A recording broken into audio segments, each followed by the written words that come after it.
Awesome. Woo! All right.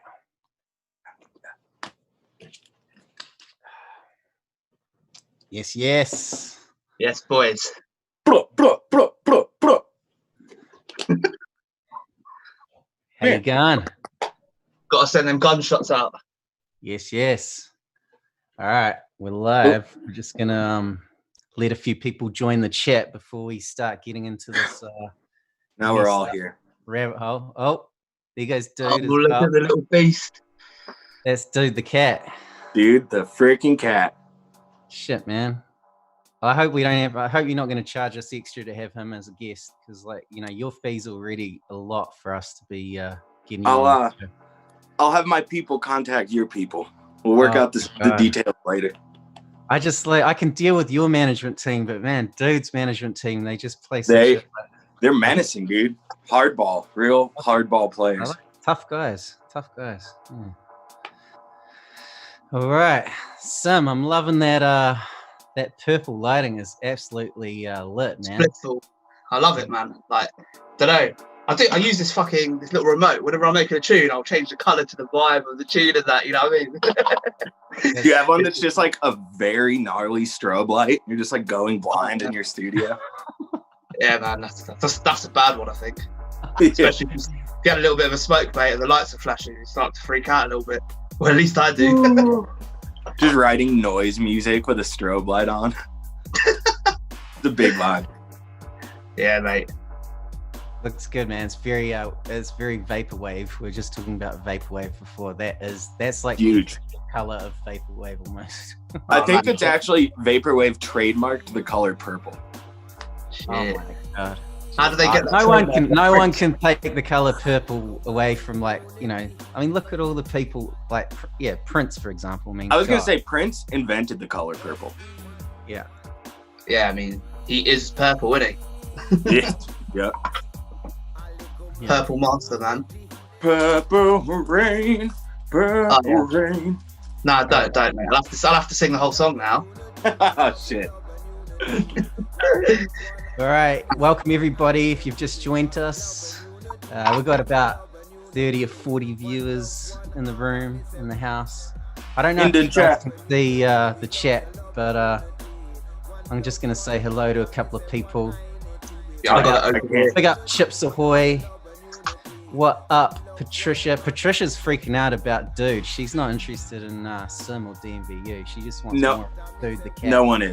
I told you he'd overshadow you, man. Yeah, this is the story of my life. Early. Now they're just gonna the whole show. Everyone's just gonna Dude the cat. God. And he left already because he wasn't cutting it for him. Oh man. All right. Anyway, so let's give you guys a proper introduction. In the top left corner, we've got Mr. Cimm. Oh fuck! Man. He's in the bottom corner for me, so I got confused. Yeah, you're in the bottom corner for me as well. It's because of the different hemispheres. It's the way the internet works. Oh, for fuck's sake. Right. You know how the water goes around the opposite way when you flush the toilet? Same thing. What, like that Simpsons episode? Yeah, I remember that. Anyway, Cimm, where are you located? Tell us where you're locked in from. I'm currently located on the outskirts of London. So I guess, like, when people think of London, they think of the red buses and all Big Ben and all that. If you go about 10 miles out, that's about where I am. So yeah, wow. I can't see shit from here, but I'm basically in London. Yeah. So you're in London on the lockdown right now, right? The lockdown just ended 6 days ago, but we've got a tier system in place.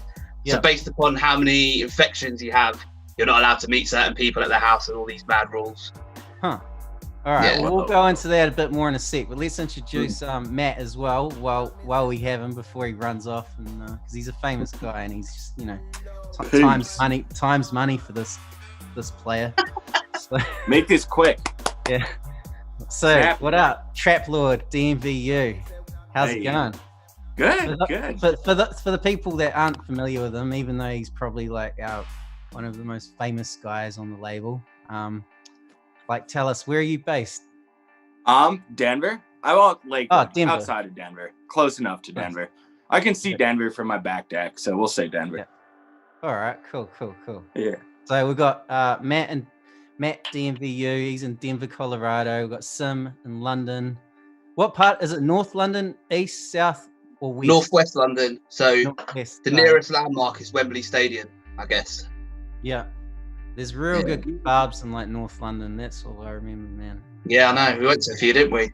Bro, do you know how you don't understand the kind of stupid money I'd pay right now to have a good English kebab, you know, like a London style or UK style like kebab, man. They just don't know how to do them out here, or at least not on the West Coast in America. Like, not here either. Denver doesn't have kebab spots. No, I mean there's some good gyro spots. Like I like a nice little simple Greek gyro. There's some good little drive-throughs around here and nice Greek people. But you know, I'm talking little tzatziki sauce. Yeah, I love that. I'm sounds like the English. Like you guys got so many kebab shops and they're awesome, man. Like I'm not even lying. I've got one ordered. I'm not on my mother's life. I've ordered one. It's coming. Share. I'll get it. This way. Surely that sounds like a business venture that needs to be started in America, that British style kebab. I swear to God. Well, look, man, I've been to, and I don't mean this like anyway in a disrespectful way. I've been to Turkey like 4 times. I played shows there in Istanbul. I love playing in Turkey, and the whole time I was there, we were going around. I tried lots of wonderful food. Don't get me wrong, but I was really disappointed in because their kebabs, like a Turkish kebab, is like, you know, as Turkish immigrants that moved to places like the UK and Berlin and shit, that kind of took it and made it like this, like almost westernized version of the kebab. That's the one I'm craving. You know what I mean? Yeah. It's like, bro, like you guys in London nail it. Like there's only a few cities in the world that really nail it. In Europe and like Berlin, like, you know, you go to like Berlin, you get a bloody good falafel, you know, like bloody good falafel. Nice. Yeah, that's it. I've seen a few like kebab shops open in London, but they label them as like German style kebab. They taste good. Huh. It's like, so it's obviously gone from Turkey to Germany, and now it's become its own thing. It's come to London now, which is mad. Like, well, someone told me that the doner kebab is actually like a completely, like, it was invented like in Berlin or London or someplace like that. You know, it isn't even like a you know, Turkish thing. They do it a different way out there where they don't wrap it up. Anyway, we're getting deep into it. We could talk about sandwiches and burgers and we kebabs all day, especially the three of us. Like we all appreciate our food, right? I've got that quarantine body going on too. I mean, I wasn't too slim before this, but now I don't even walk around other than my house. So you just have players outside, you know? Yeah. Just a bit of insulation, mate, you know? Exactly. No jacket. We stay warm. Yeah. So, like, Matt, what have you been up to, like, to get through this the last few months? Because obviously, like, there's not been any shows or anything. So, man, I've just been I've been writing a lot more music than normal, but I've been like writing music in like different ways where like instead of just sitting down and writing a song, I'll spend like a couple weeks making myself a sample pack and just like making loops and bits and stuff. And then I just pretty much like anytime I sit down to write music, I have like a pre-made sample pack for myself ready to go. And I just like whip shit together and like, it's a way to write music that takes longer than normal. And I'm really trying to extend my time of writing here. So yeah, got to do something. Stuff like that. I mean, like I find like on especially on days where you're like feeling like, you know, I want to be in the studio, but I'm just not feeling so creative. Like you can actually like, you know, making samples and just sampling old records and shit even, you know. Yeah. Just like it can get you through those days where you're just not, you know, like where you want to be working in the studio, but it's just not, you know, the creative. Yeah. And like, I have this problem where like I cannot smoke weed and write music. Like if I smoke weed before I write music, I'll literally just like turn knobs for like 6 hours and record nothing. But if I'm trying to make a sample pack, I can do that because, you know, I don't have to make anything cohesive. It's interesting, isn't it? Like almost all your energy that we're going to making a tune goes into making one sound at any given time, isn't it? So it's probably like a lot of energy. But then you get some good sounds. Yeah, of course. Yeah. Funnily enough, like it's actually random. I swear that, like, not yesterday, on the weekend, I was on Spotify, and I actually went to Spotify, I went to the Truth one, and I listened to the Block tune, and like that tune came out a little while ago, and I'm literally like, oh, for fuck's sake, man! Like the sound design of that, was that one of the tunes that you did like a sample pack with, or did you sort of? That one, I just kind of. So the funny story about that one, I actually had some shows with Truth, and I hadn't written like any like 140 in a while. And like I got these like booking offers, and I was like, all right, I need like a new dubstep song to play for this next run of shows. So I like super quick just sat down and like made a couple basses in albino, and then just like took this 808 and cut the attack off it and put bit reduction on it and like laid out the like boop, boop, boop, boop, boop, boop. Yeah. And yeah, that was literally, it wasn't even a song that I was planning on making for a release. I was just like, I need something to play live that has a build and then sub bass. And then, yeah, that's it, man. There you go. And now look, you've forever changed history. and now I have a chain. Thanks, Block. You got EDM guys playing deep dubstep, bro. Yeah. Also, shout out to, I remember the first time I saw Hero Bust play 40 Hertz by Distinct Motive, and I was like, it's fucking happening. Like, here we go. Yeah. Which I went on tour with Hero Bust last year. He's like a sweet, sweet dude with very good taste in music. Like, Really? Oh yeah. He loves the deep things. Huh. Wow. Dick, man. Cool. Oh, and what about you, Cimm? How have you been like keeping busy like throughout the past kind of few months? I mean, yeah, I've been working from home for a year now, so it's been a good year for me since I've literally been to work in the office and that. But yeah, I found it pretty good. I just saw it as a time to explore different things and not worry too much about the dance floor. Like I could, you know, play some instruments in, do different stuff. So yeah, I've just been exploring and buying more hardware. That like it's starting to get ridiculous, isn't it? You know that one, isn't it? That's a bug, bro. I can see all that gear in the background there. It looks like you got some. You've been dropping a bit of money on some gear, and I don't blame you. I've had that money too, and it's I've still got it. I comes back and forth. Like every now and then, I'll like move house or move country, and I'll like get rid of all my shit and be like, all I need is a laptop, monitor, speakers, and I'll be fine. And now I've got like all this shit again. It's just fucking it's good fun though, isn't it? Like, it's so much fun. And if you're gonna waste your money on shit, waste it on like synths and music. Yeah, man. Exactly. At least like if you have to sell them, some of them like increase in value, so it's an investment in a way. It's true. So, it's true. I mean, I've bought a synth that used it for years and then sold it for the exact same price as I bought it secondhand off another dude, you know. So like they do hold their value, a lot of the vintage synths. But yeah, man, I've been loving your music, and I've been listening to it, you know, from afar. You obviously update me a lot with stuff, and Yunks has been putting out a bunch of your stuff. You had the album on Century, right? Yeah. Would you call it? It was an album, right? It was a full-length album. Yeah. It was like I think it was like 12 or 13 tracks. I think 13. Yeah, it's called Unknown Caller. That was a stressful thing to do, mate. Well, I'm assuming you're talking about working with Yunks, or? Oh, mate, what hi-hat man? Yeah. Man, he loves his hi-hat. It's good. Like, I like working with him. He's like he's an efficient guy. So you know, and he's been like, you know, we love him. Yeah, man, we got to love old Clive. You know what I mean?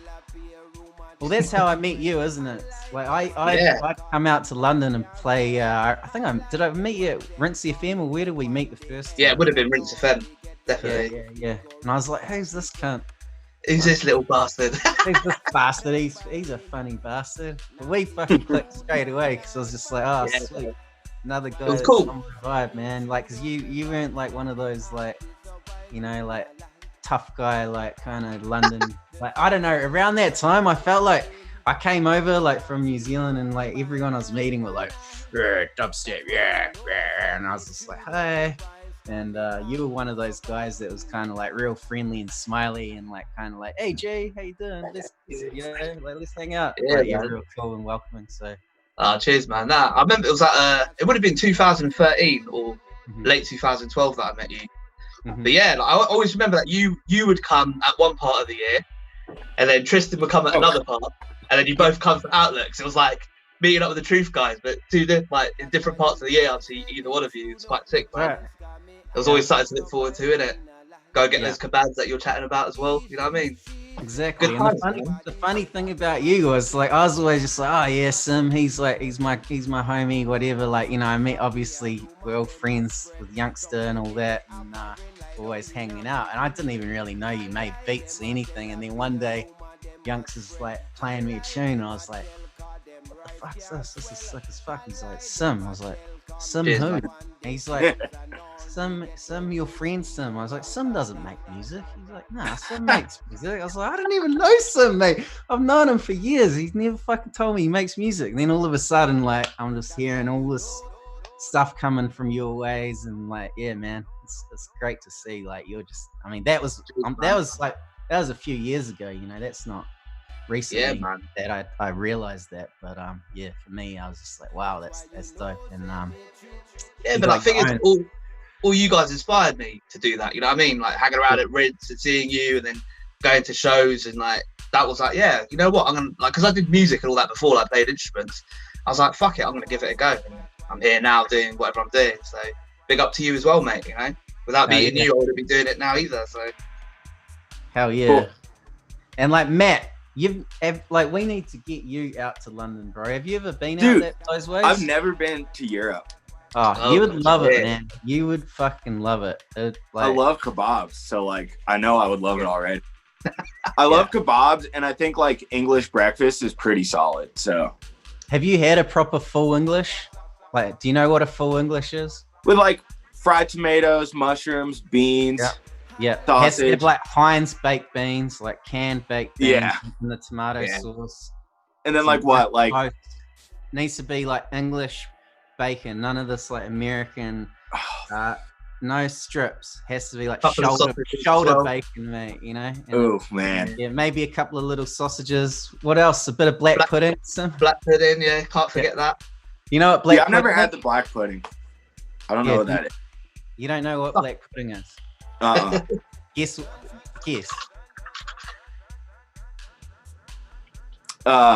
Ground up coffee beans and oatmeal. Shit. Let me tell you something. It's called pudding, but it's savory. It's not. Oh, okay. Sweet. Yeah. And it goes. You got one of the ingredients right. There is oatmeal in there. Oh really? Shit, that was a total stab. Anything else? Yeah, but do you know what the rest of the main ingredients is that gives it the color? No. Licorice. Blood. Blood. Is it actually blood? It's like a little oatmeal cake soaked in pig's blood. I mean, that sounds. See, I gotta go to England. It just sounds like it's calling me. I love blood. Yeah, it's like just some medieval thing, you know? Like, black pudding. Have a bit of black pudding, mate. Like, you know. That's gas. Yeah. Like when you actually list out what it is, it sounds fucked, doesn't it? But like, it is tasty. Like, it tastes like sausage in a way. Like, that's the way I describe it. A different sort of ilk of sausage. So yeah. Oh, last time we were in Bristol, I played that show there, and you know, we're all sitting at breakfast, and we got full English, and I like had the normal sausage and the blood sausage. Oh, and I said, hey Patty, you know, you should try the sausage, and I gave her like a little bit of both. I was like, what one did you like best? She's like, I like that one best. I was like, you just ate blood sausage. Yeah. She got very surprised, but she's still like that. Yeah. Anyway, so just gonna say what's up to a few people. Big up Kratsy91. Big up Choppy Yoppy. Oh, Choppy Yoppy. One time we played a show and had the same pants, I think. Really? Good taste in pants he's got. Nice. Like-minded people. Fucking hell. Big up to Bolin F112, Kilborn, what's up? We got people on Facebook too. Shout out to Facebook squad. They should go on Twitter. I'm shocked like anyone can even see Facebook anymore with how much they limit everything we do. Oh dude, it sucks. Yeah. I used to get like 10,000 views on my like production videos. I'll get like 50 now. I kind of gave up on Facebook. Basically, what I've learned with Facebook is it feeds off feeds off hate, negative shit, you know. Yeah, so like, dude, no, literally. The more negative you are, the more like likes it will get, the more shares it will get. It's you know so true. I mean? Yeah. We should just start. It's crazy. We should just start some DJ beef with each other. Yo, I heard Truth doesn't even like English breakfast. Oh, bro, what do you think the rappers have been doing for years? It's an old formula, mate. In the rap scene, they're like, we need some beef. Let's create some beef. So like, yeah, we're cooking beef today, boys. You know, it can be like America versus UK, or like, I don't know. We just got to create some kind of beef, man. I mean, dude, war dubs. I've been trying to like start another like war dub thing. Yeah, it didn't work. I sent for someone and I never got sent back. So,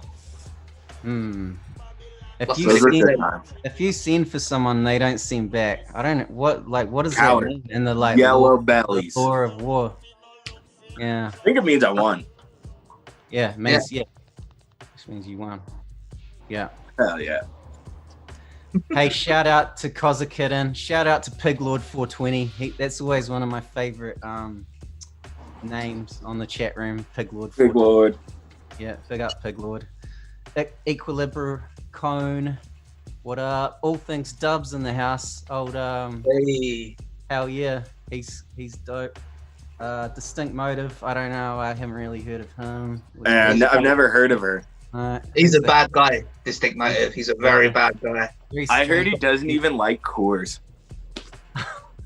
Yeah, I heard he's one of those guys that hates drinking beer and like he's... This is the beef. We're doing it. We're starting the beef. Yeah. You watch. Someone's going to edit a clip of this and they're going to post it in the meme plates group. And then everybody... My favorite group. See, that's the chaotic energy I need from Facebook is the meme plates group. Yeah. Just hate. Just, yeah. Makes you want to write some like sick, angry music. I love watching frustrated like English DJs that never made it anywhere getting angry with like people that are doing well. It's just awesome. It's good. It's good. I don't even need TV anymore. I can just browse meme plates. Yeah. It's like a soap opera. That's great. Yeah. Hey, to me, it's just a bit of culture, mate. You know. Yeah. Yeah. It's interesting. It is what it is. Yeah. All jokes aside, shout out Phil, Distinct Motive. Yeah.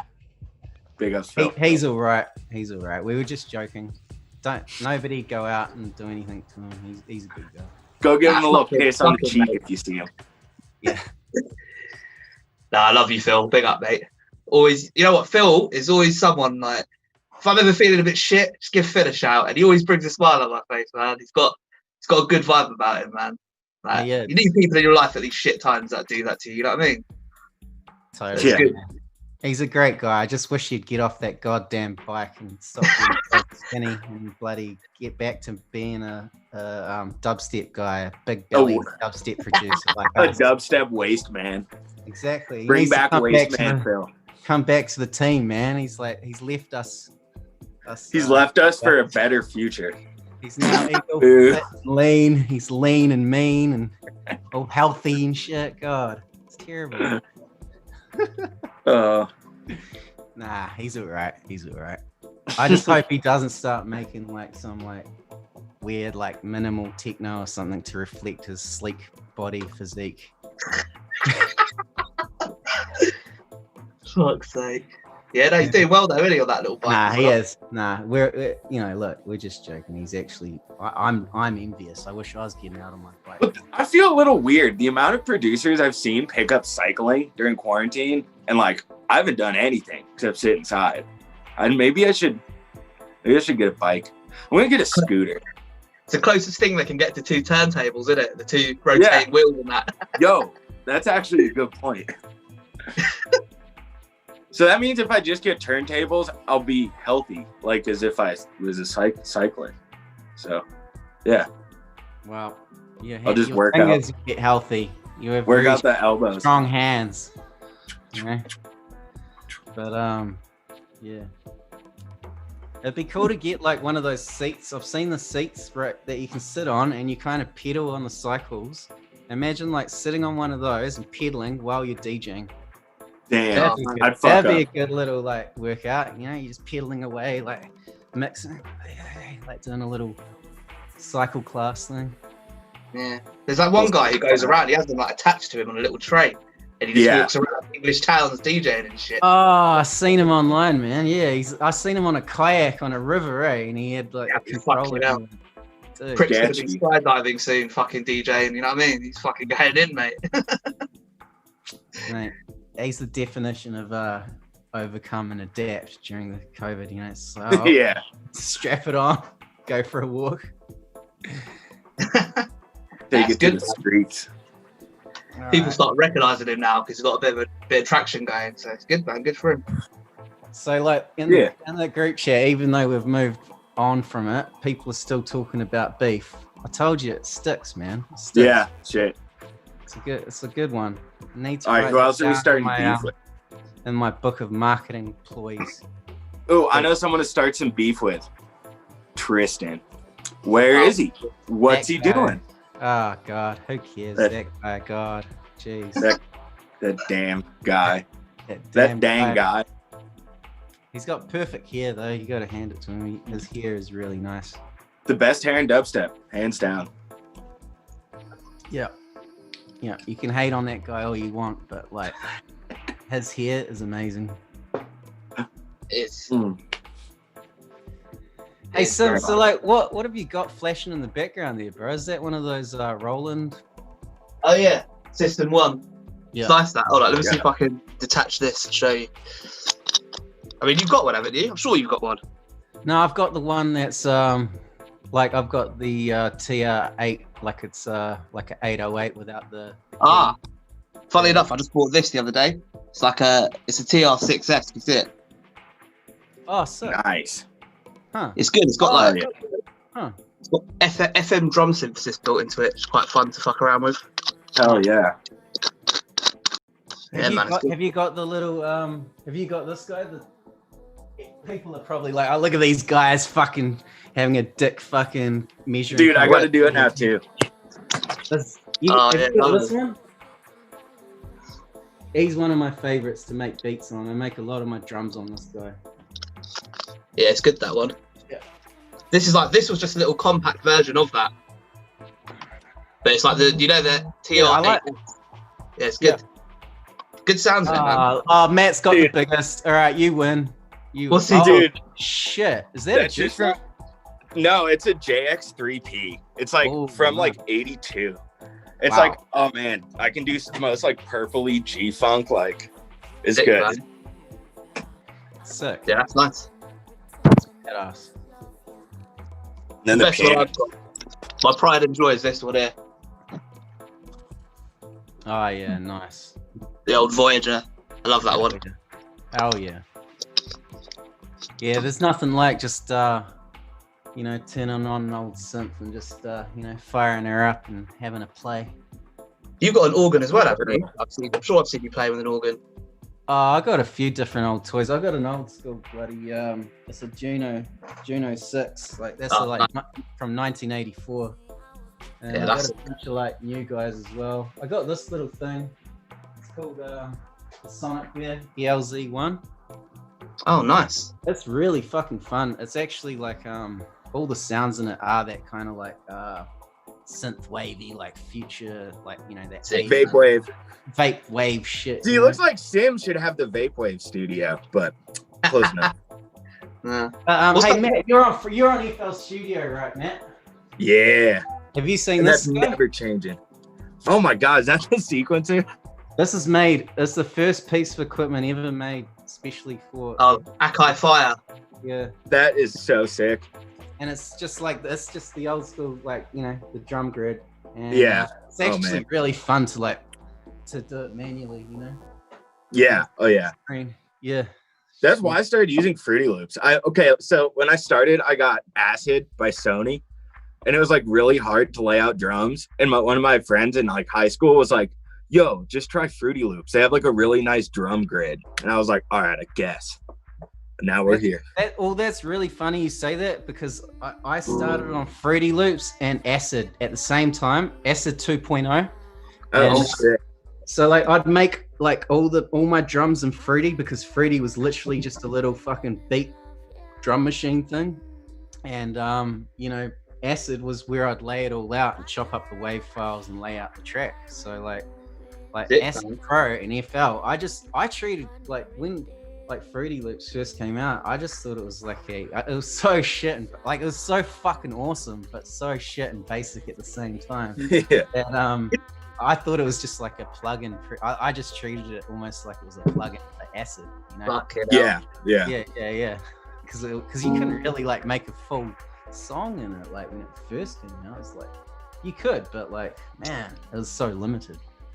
I used to do something similar in Fruity Loops, where I didn't know how to like the arrange page where you do all the blocks to make the track. I didn't know how to do that, so I used to export every loop and put them into Cubase, but I couldn't figure out how to get rid of the click when you've done the loops together, because I couldn't figure out how to do the fade. I was fucked. All the old tunes I made got all these clicks every fucking 4 bars and shit. That's hilarious. So annoying. What do you use now, Cimm? Oh man, I've been using Bitwig for the last year. It's the best one I've used, I'd say. Yeah, it's sick. It's like I'm honestly, of all the programs, that's one that I really don't hear much about, and like I don't know anything about. Like tell us about it. Like what's it like compared it's to like a mixture. So if you imagine like the people who made Ableton, like the original developers, and they left Ableton and then they went and made their own DAW and made Bitwig. I'd say Bitwig is a mixture of Ableton, FL Studio and Logic, with as little as Logic as possible, because I fucking hate Logic, but I know people love it. But I think the good thing about it does everything all the other ones do, but the good thing about it is you can have an infinite amount of modulators. So if you've got, I don't know, like a reverb, you can LFO the wet and dry knob an infinite amount of times, or you can add an ADSR an infinite amount of times to every parameter. And what you end up with is like really weird and unique sounds that like you need a lot of modulation to do. And it's really user friendly. And yeah, like you'd probably pick it up fairly quickly. Silky was the one who showed it to me. I went to his house one night. Yeah, I went to his house. He was using like FL Studio for the longest time. Yeah, man. He was using it since FL-1, mate. Yeah. He's got a tattoo of it and shit. No, I'm joking, he hasn't really. But I went to his house and yeah, I ended up leaving, buying a new PC, like fucking Mac off, buying a PC with Windows and getting Bitwig and like wow. Changed my life. Yeah. Kidding me. Jesus.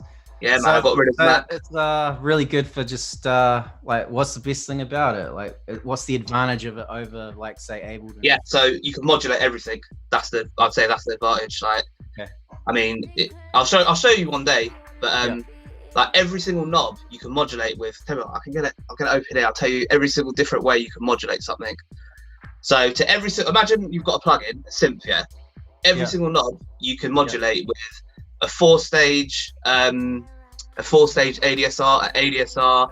You can do audio sidechain, beat LFO. You can add buttons to it. You can do different macros. You can do basically like up to, I'm looking at about 30 different modulators. But you can do an infinite amount of them, and that's probably like its unique selling point. I don't think anyone else has it seamlessly integrated in that way. And it's also fun to use. Like, it looks nice. It doesn't take itself too seriously, which I also like. So it's really good, man. And it's, you know, it's got a thing in there as well, similar to what FL has, where you can like make your own synths and stuff. You can like hook things up and things like that.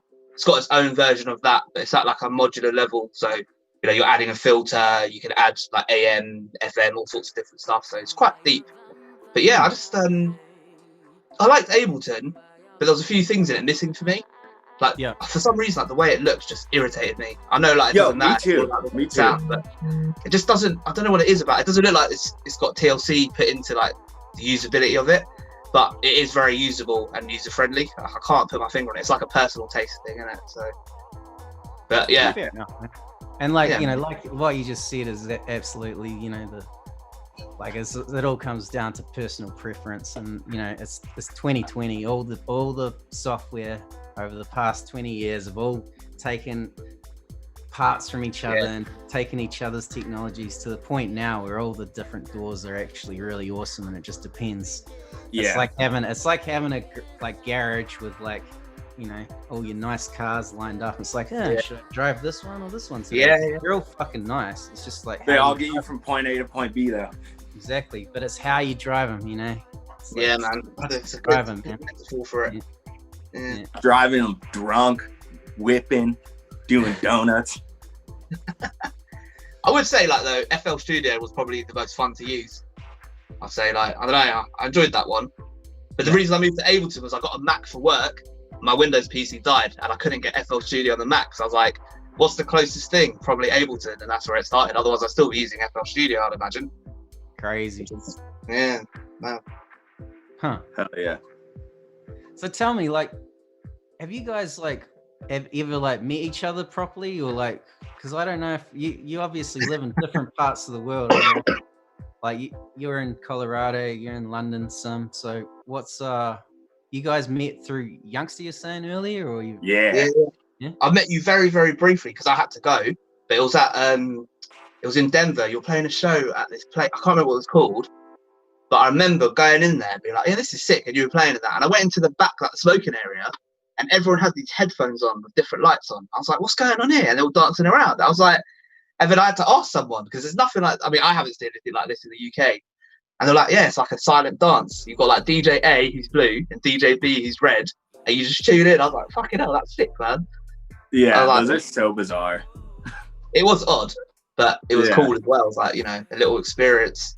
And it had good Guinness there as well on the tap, I remember, which is good. Guinness on tap. Like, shit, sorry. Yeah, I think I'm pretty sure that was at Cervantes, if I remember correctly. Yes, that's where it was. Yeah. Man, that was a special place. A lot of memories in that building. Yeah, no, it's a cool place, Denver. But the fucking the sea level alcohol thing, like being a mile above sky, that really caught me out, man. I didn't think that was real until because I've lived here my whole life. And the first time I went to Hawaii with like Dillard and like Corey Blecka, when I was like 19 and I couldn't like buy booze because I was 19. That was real. But I had to like, oh man, I got like 6 beers, and usually like 6 beers will get someone very drunk. And like, I didn't realize being at sea level, like, it works backwards. So I like drank 6 beers and like wasn't drunk. And I was like, what's going on? And someone was like, there's way more air down here. You can actually breathe. I didn't realize it was the other way around. Like, fuck. Yeah, that's mad. Oh, well, no. I mean, like, just because I'm from a mile high, that like, Yeah, so for you being a mile high, then going down to like ground level, I guess we'll call it, is the same as if I was to go up. That's mad. Yeah, it was wild. Yeah. But those 4 beers I had, they touched my soul like nothing ever has, mate. It was bad. It was a bad one. Oh, mate, we've all had the old Denver migraine from alcohol. I've had a couple. I remember like playing, you know, the first couple of times out there, and they warn you, they're like, oh yeah, and you're like, yeah, whatever. And you have a few drinks. Oh my god, I'm so lit right now. It's like being on an airplane, isn't it? It's just being like up in the plane. You know, you only need a couple of drinks, and it's just whoa. I can't drink on airplanes. I get too like, if I get drunk, I want to like stand up and walk around. If I got seatbelt on, no good. Fucking hell, man. We had a similar thing. Like the first time I played Outlet, some guy on the plane thought it was a good idea to take a pill before he went on the plane, and he would not sit down. And everyone in the plane is literally saying, "Sit down, sit down." The hostess is going, "Sit down." He just can't sit down. He just keeps standing up every 5 minutes, man. I was like, what a fucking stupid thing to do before you take a fucking flight, you knobhead. Party on. Ugh. Yeah. Dude. I've seen some weird things on planes, man. Like, God. Me fucking too. People are, you know, they start to behave very strangely sometimes, like when they're up 30,000 feet in the sky. Like, people. Yeah, you always see freakouts and stuff on planes and that, don't you? Oh, yeah. I've seen some. I saw a lady slap some other lady on a flight once. It was when we landed, thank God. So we didn't have to like do an emergency landing, but they were like fighting when we were like descending. And by the time we landed, she like got up and tried to grab her bag before the other lady, and she was like, it was crazy. Damn. Yeah. Like, ironically enough, I think they were both going on vacation, like separately. It's like, how you gonna be that stressed? Like, you're going on vacation. Chill the hell out. people are so stressed flying. It's just to be honest, like having this like goddamn pandemic sucks, but I've been enjoying like having a break from all the flying and the travel and the TSA and all that fucking bullshit, man. Like, bro, it's just like if you do that like every weekend for like years and years, it definitely has an effect on you, just because like fuck me, man. I mean, I try and think like how many times I've switched time zones. I've probably like aged like 3 years ahead on accident. Oh yeah, you've got like the body of a 50-year-old male, and you're like, and you're 22. Yeah, that's what I'm saying. I'm 15, by the way. God, man. Nah, I feel that though. Sometimes it feels like that, man. The amount of radiation when you're just sitting on the bloody plane with all the little screens on the plane, and then there's the X-rays that you got to go through. Yeah, all the we're getting cooked from the inside out. Yeah, microwave. It's horrible, man. Yeah. Anyway, got a couple people joining us. I'm gonna say shout out to Kyle Wright. He's locked up. He's locked in, not locked up. Hopefully not. He's like, oh no, Kyle's locked up. Kyle's locked up. Do something. No, Kyle's locked in up north in the UK in Grimsby. Oh like shit, Grimsby. That's such a cool name. There's a film called Grimsby, I think. It's got what's his name in Sacha Baron Cohen playing. Really? Oh. Yeah, it's a piss take film of Grimsby, so yeah. Largen up Paul Hoover, largen up Joseph Brents, largen up Jeff Fanger from Athens, Greece. Hell wow, man, I wish I was in Athens, Greece. I love it. It's like Athens, Georgia? Yeah, Athens, Greece, the original, the two, how many 2,000-year-old city? Older than that. I think Athens, Georgia came first, bro. Oh yeah, that's right. I forgot. America was before everybody, wasn't it? Yeah. I just googled it. Athens is 3,400 years old. That's mad. That is crazy. See, and it's so weird to think like I should know that because my mum is like, from Cyprus, which is a Greek island, and she's also a classical studies teacher who teaches ancient Greece and Greek history. So tight. She would get angry if she heard me say that. Shame. I know. Let my mother down. God damn it. Well, you know now, so it's all right. You'll remember it. Anyway, 3,400 years old, first modern democracy. So big up Jeff Fanger, locked in. I think I've met Jeff and played for him and his crew in Athens, Greece, and I've played in Thessaloniki. That was actually the day, like going back to kebabs. I actually did a day where I ate 3 kebabs in 3 different countries in one day. Damn. Sounds like that's so tight. I'm not joking. Like I'm like, people are like, oh yeah, Dre's bragging. Yes, I'm fucking bragging, and I'm fucking proud. Like 3 kebabs. You should know. Flex that shit. 3 countries, 3 kebabs, one day. It was. I woke up in. Thank you, dubstep. I woke up in in Thessaloniki, Greece. Had a souvlaki, which is like the Greek equivalent, drove through Bulgaria and had a Bulgarian kebab, and then ended up in Romania where I played that night. That's a whole other fucking story because I literally Anyway, I had 3 kebabs in 3 different countries, and I played for some mafia dudes in Romania. It was terrifying. I remember you telling me that story. Actually, I think we were with Daniel at the 8x10 in Baltimore. Really? And you told me that story really in depth, and it blew my mind. Well, that same, we got to Romania. I played a show in Bucharest, and it was like a truth headline show. I was like, okay, cool. Wow, this is amazing. I don't really know much about this country. And we drove into the border, and the first thing we seen was just a dead dog laying in the middle of the highway, and trucks driving over him. And I was like, oh, no one's cleaning this off. That's some fucked up shit. And then we're like driving down the freeway, and they're like all these women down the side of the freeway, and I was like, why are all these women standing on the road there saying, oh yeah, they're like, you know, prostitutes and shit. I was like, wow, that's pretty full on. As soon as you get into a country, just the side of the highway's got like women kind of lined up. And I got to the club, and you know, it was the fanciest nightclub I've ever bloody walked into in my life, bro. Like so nice, like huge big LED screens.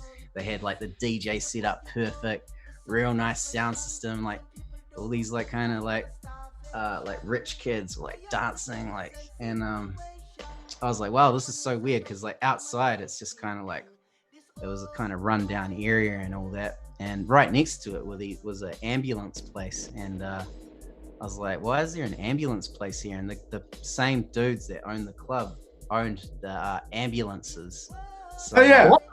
Yeah, so, yeah, I was like, this is weird. So like every time like some shit went down, like one of like something went down, they would send their ambulances to go sort it out, you know.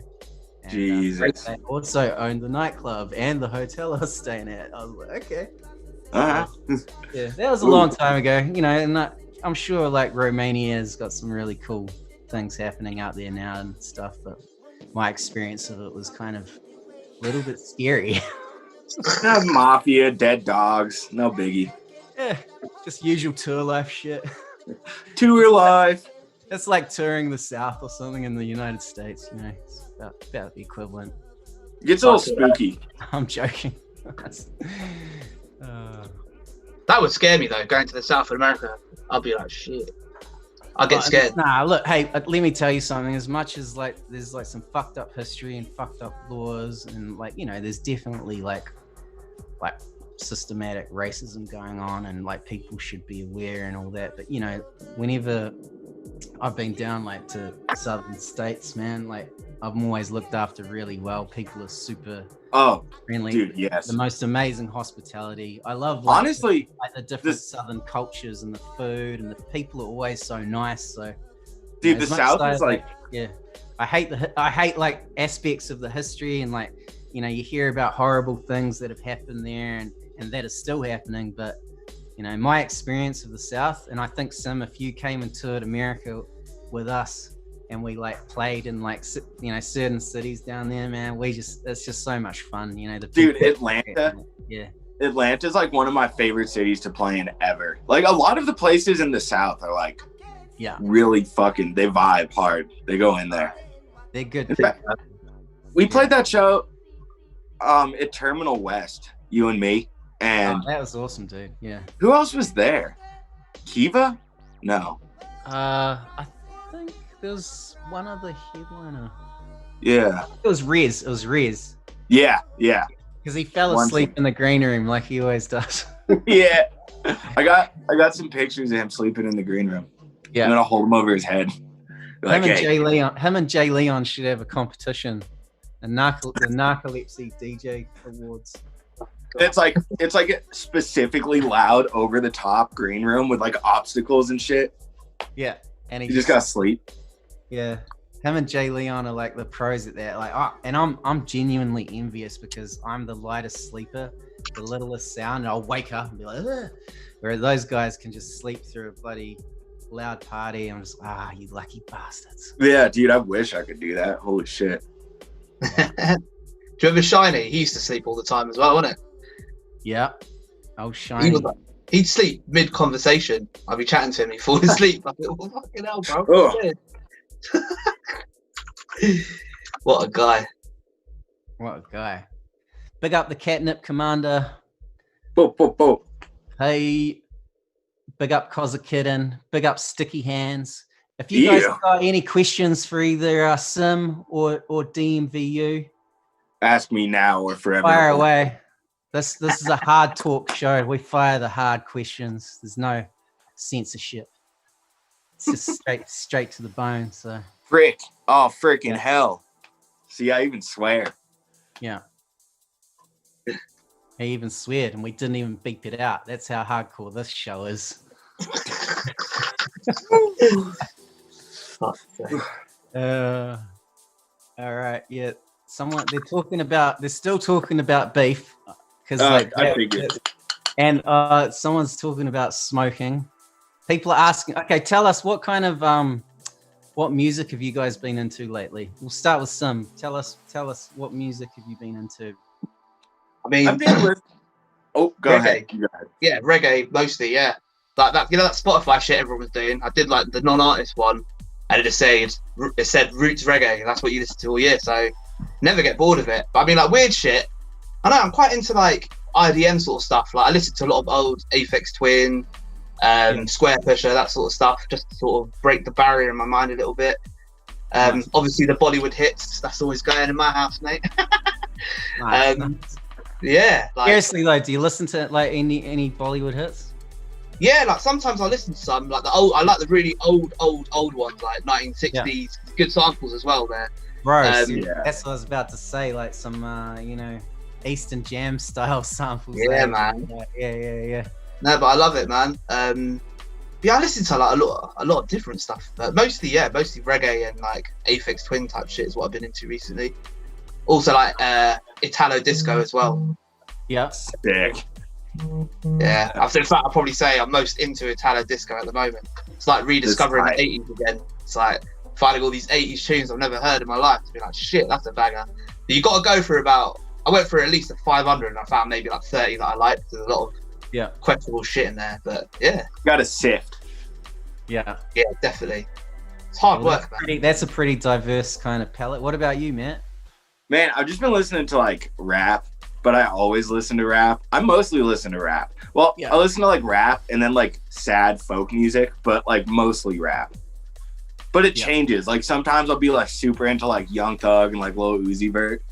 And like this past like couple months, I've been super into like modern boom bap hip hop, like Earl and like Quell Chris, and like anything on Griselda Records and shit. Just like Earl Sweatshirt, man. Dude, I fucking love it. And like his original album, yeah, and like even his newer album, it's like sonically, it's so dope because it like sounds like shit, and I love that so much. Hell yeah. It's tight. People have got a lot of questions all of a sudden. Oh. Okay, so Jesus, where do I start? People are asking like how Cimm, how did you get so sexy? What do you do to Oh mate.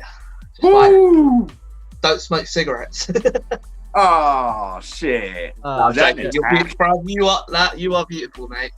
I'm like looking at you in awe right now. You're a gorgeous man. I love you. Stop, you're making me blush. Oh, lovely. People are asking if they were to invest in a synth, what would be a good one to invest in? That would be Beef. That would definitely be Beef. Beef V2000. I reckon if you want a good starter synth, System 1's good. Yeah. Or if you want to spend a little bit more, this one's quite good. Novation Peak. It's like, really good versatile one. It's about £1,000. So I don't know what that translates to in your currency, but that's about $1,500 USD, I'd say. Yeah, really good one that. But I think there's a lot of boutique synths out there as well now that people are making on Etsy and shit. Like, I don't know. It's like sometimes I like a piece of shit that's worth nothing because you get like you push it to its limits, and when you've got something that does loads of stuff, it's sometimes distracting. But depends what you want out of it, I guess. But System 1's a good one to start with, I'd say. For sure.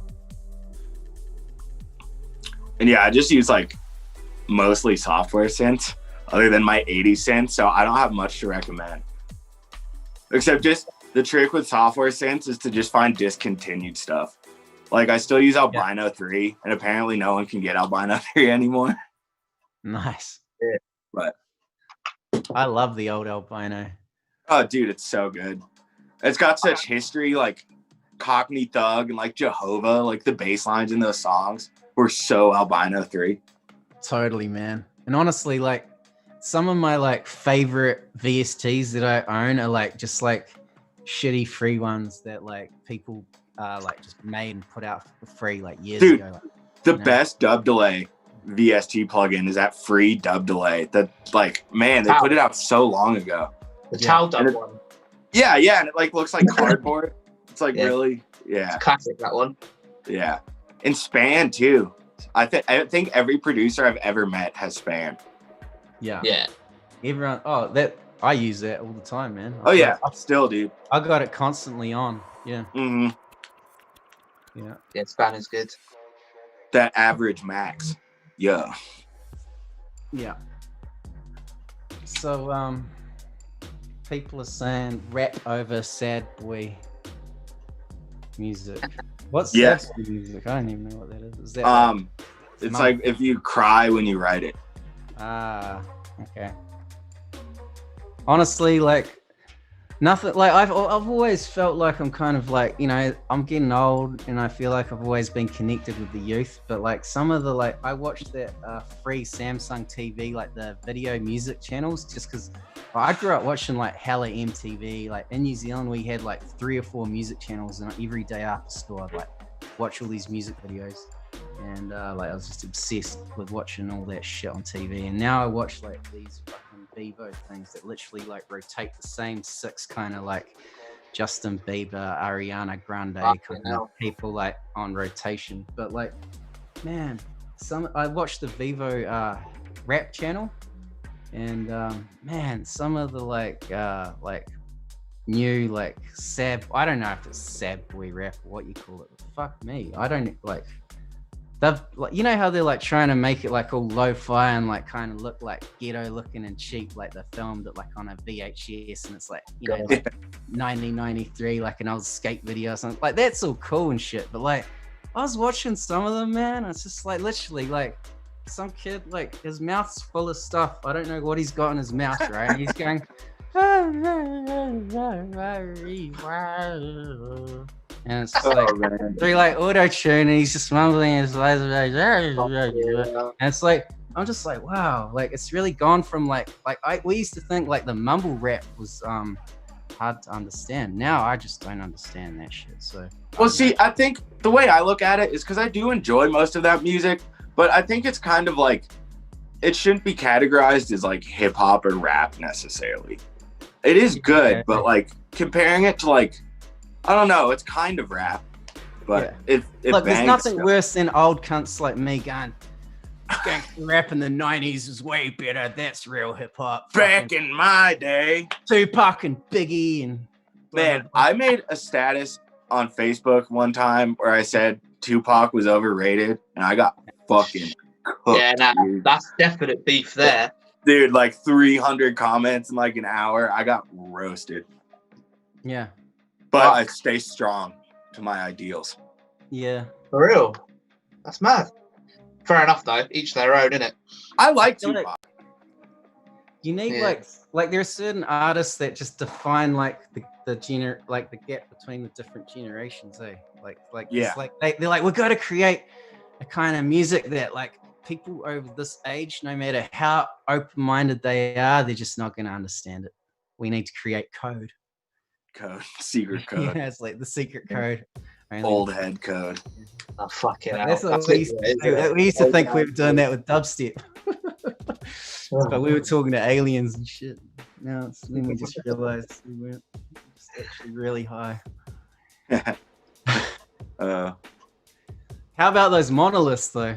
Jesus. Oh, dude, that was so fucking dope. I don't know what it was.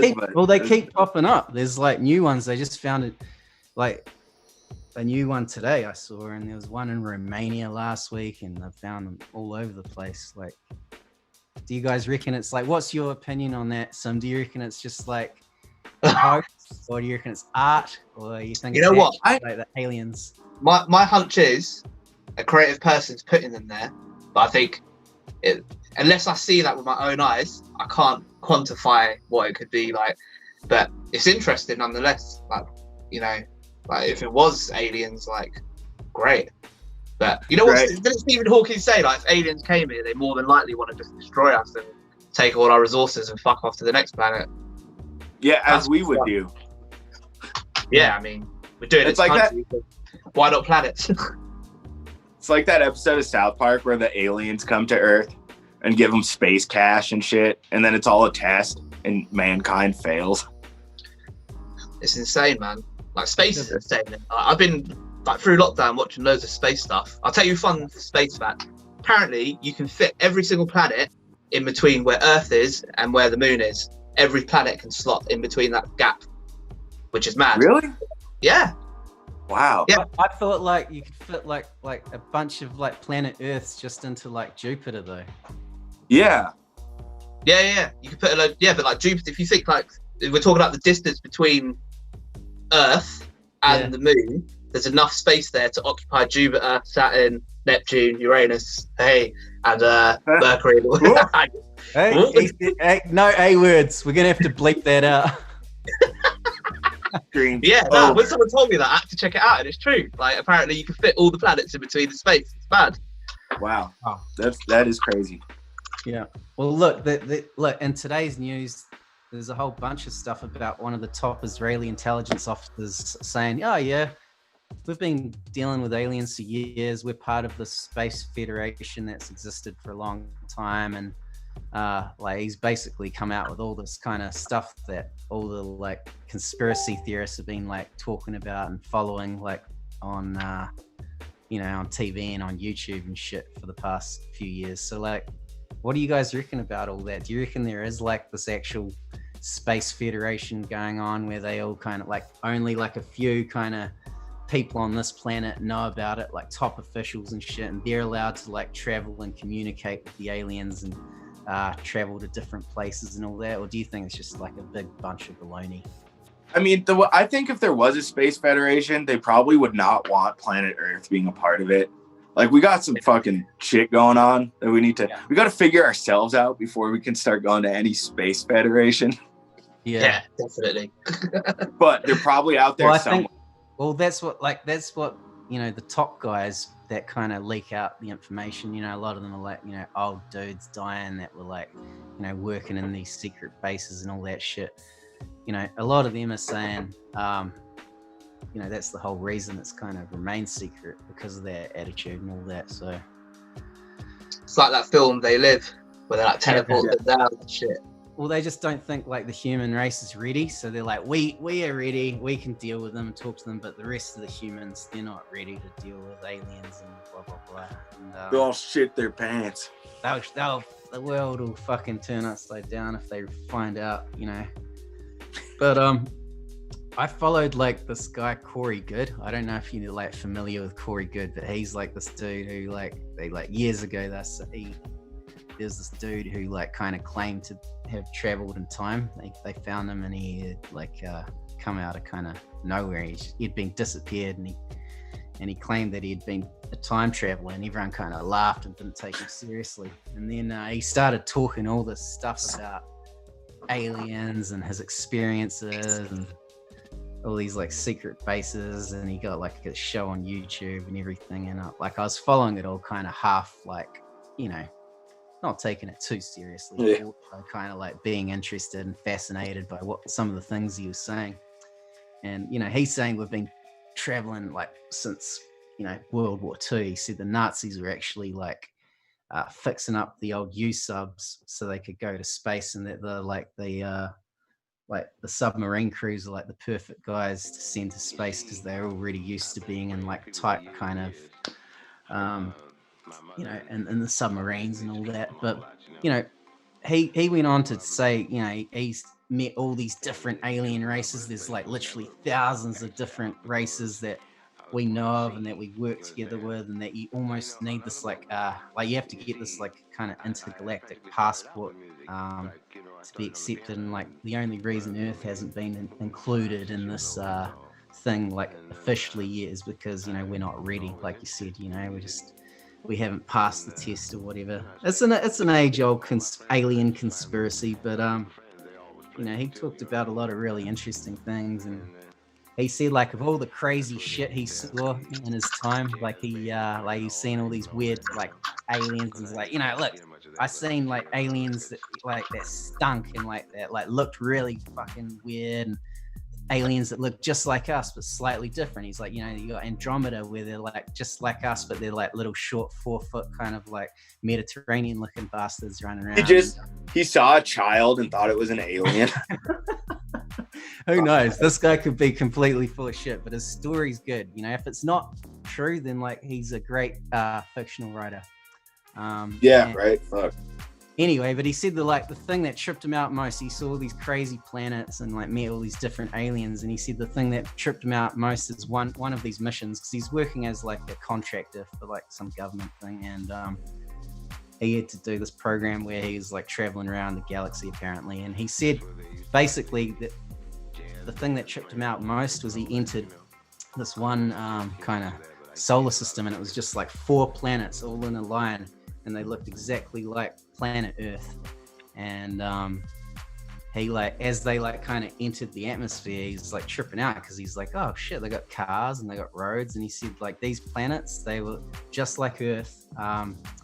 They even like spoke several of the same languages we have on planet Earth, like English existed and a few other of the major languages, and even religions like you know, Christianity and Islam and a bunch of our top kind of religions had made it to these planets as well. And he said of all the weird shit he saw, that's what tripped him out most. Like these planets where like they're like these different people in a different universe, but they look just like us, and they had like some of the same languages, but a lot of other really weird alien languages and weird customs and shit too, but they had similar customs. And crazy, isn't it? yeah, and he's just saying like he reckons those are like the simulation planets that they were like kind of testing.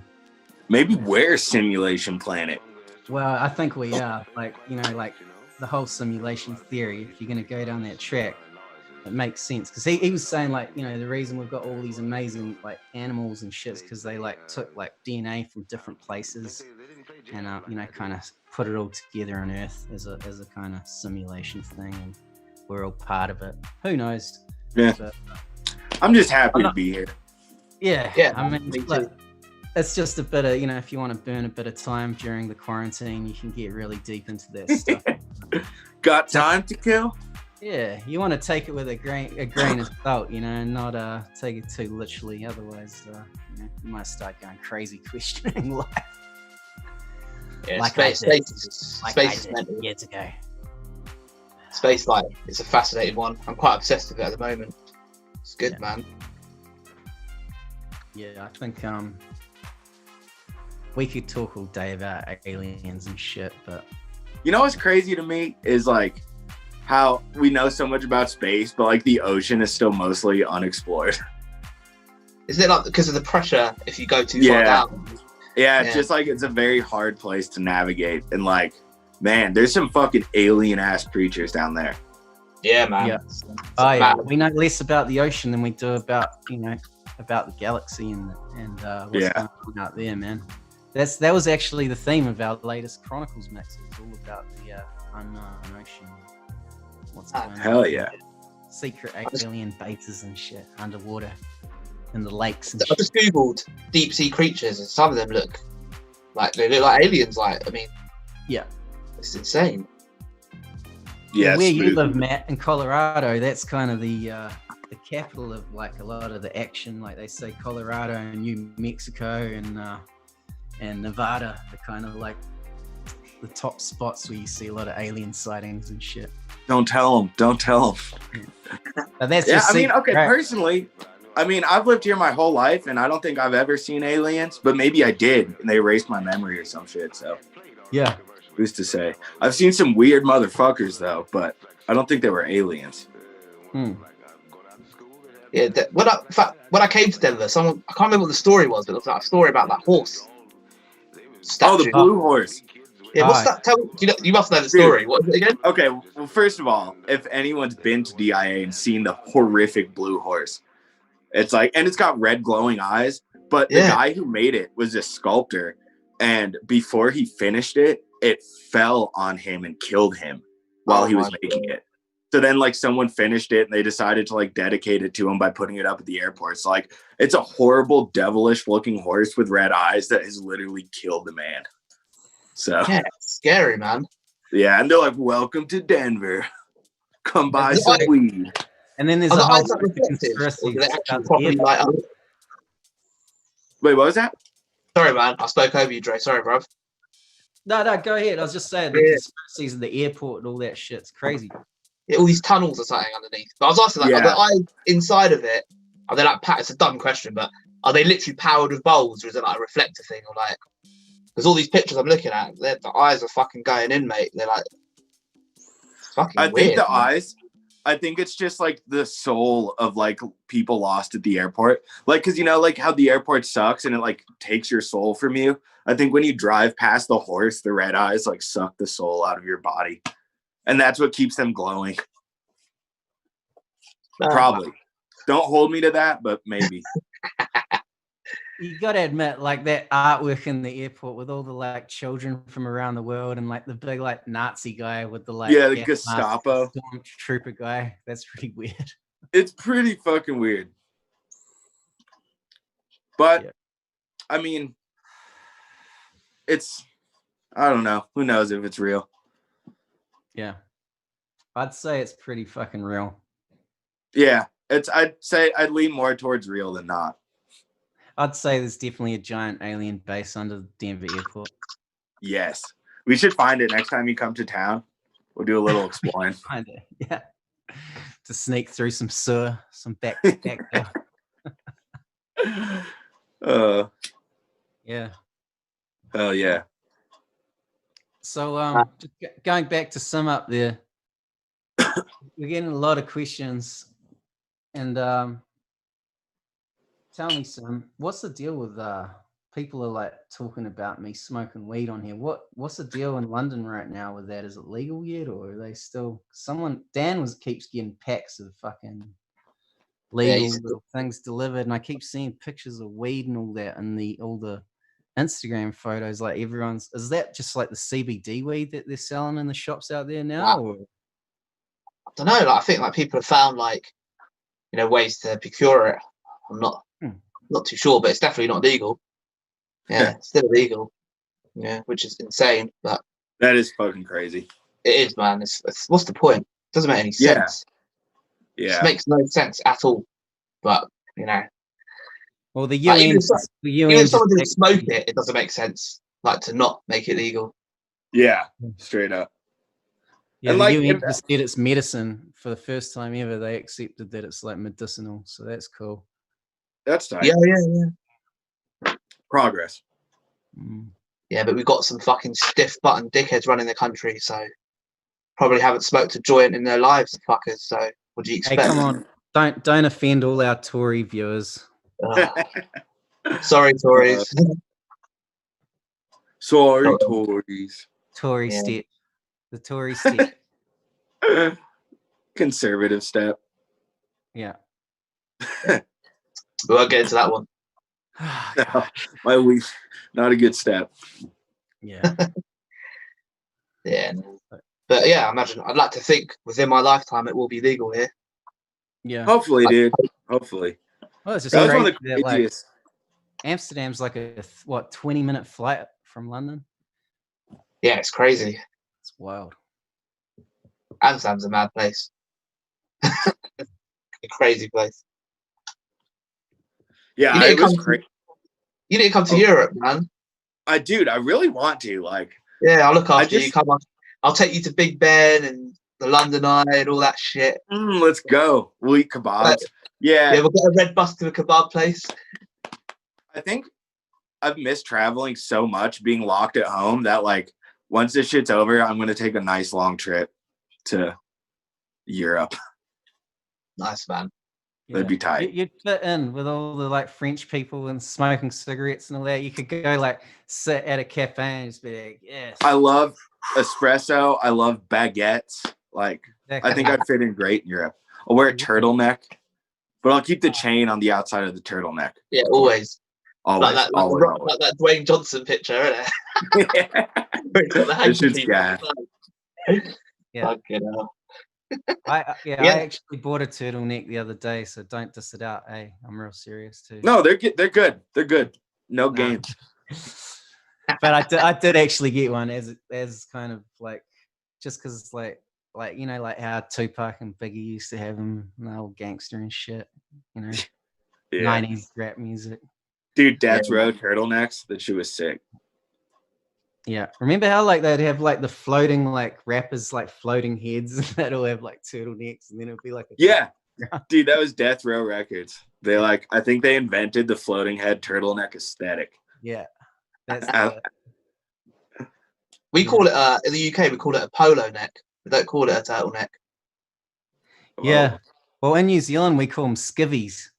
Oh fuck, skivvies, yeah. Yeah, it's like put on your skivvy. But we've got weird names in New Zealand for shit. Like my girl Patty's always like going, what are you saying, Dre? Like I made her for breakfast. I made her some bubble and squeak, and she was like, "What's bubble and squeak?" She thought I was joking, and I was like, "Nah, it's a real thing. It's legit." You know, like you guys have got bubble and squeak, right? So I'm in the UK. Yeah. She thought I was like taking the piss and saying bubble and squeak, mate. I was just like, yeah. Tell you what, man, New Zealand has some of the funniest slang I've ever heard. Like, it makes me cry. Like, some of the shit Headland tells me, he'd be like, yeah, mate, that's a bit out the gate, isn't it, mate? I'm like, fucking out the gate. That's such a good fucking term. Out the gate. Like. Damn. That's a good one. I might start using that one. It is such a good one, man. Like, out the gate, as if what's contained within the gate is normality and what's outside of it is complete disarray. And like, it's fucking great, man. Reel it in, mate. It's like that Flight of the Conchords as well. That's fucking great. I fucking love that show so much. Makes me cry. It's just I don't know. I say all the international humours. I say like New Zealand humour feels to me like closest to the UK. I'd say like, I don't know. It's very funny. We're just kind of like the ones that like all the like crazy English people that got on a boat and fucking like went over there, like they kind of carried that like British humor and then like twisted it up because there was like nothing else to do in New Zealand for the first 100 years until we got the internet. So like, you guys just hung out with. You guys just went to the Shire. Yeah, we just sat around all day, kind of like smoking weed in the Shire, like coming up with funny little words and. I mean, my friend went to New Zealand and said there's a lot of sheep. You know, hang out with sheep. Oh yeah, eat meat pies. Oh yeah, we love a good pie, mate. Don't even start. Like, I'm very, very upset that I'm not back in New Zealand this Christmas, enjoying all the gas station pies. Like we've got like an incredible, like, and I'm not just saying this. Like I mean it. Like we have very, very good meat pies in New Zealand. Like very, very good meat pies. Yeah. I would like you like the pie and mash, didn't you? You must. I mean, you must have. I love a UK pie and mash. Look, I'll go to the UK and I'll eat a pie and mash in London. I'll go to this, you know, to the south and eat one of those. What are they called? The pasties. Oh, yeah, Cornish pasty. Good. I love pasties. Yeah. I'll eat those. And in Australia, they got pasties too, more than pies. But like, let's not talk about Australia. Do they have sausage rolls anywhere else? Or is that a UK thing?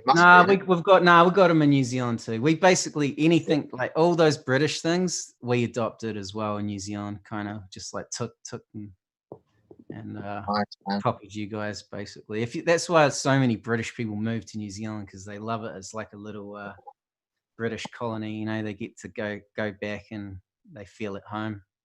Yeah, it looks great there. Right. Yeah. I need to go. I've never been, so yeah, one day I'm sure. Oh, you'll love it, mate.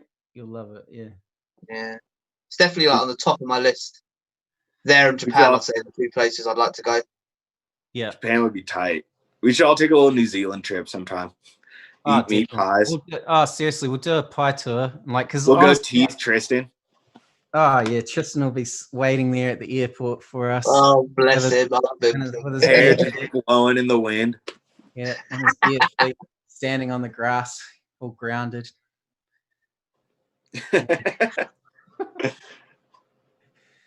Crazy.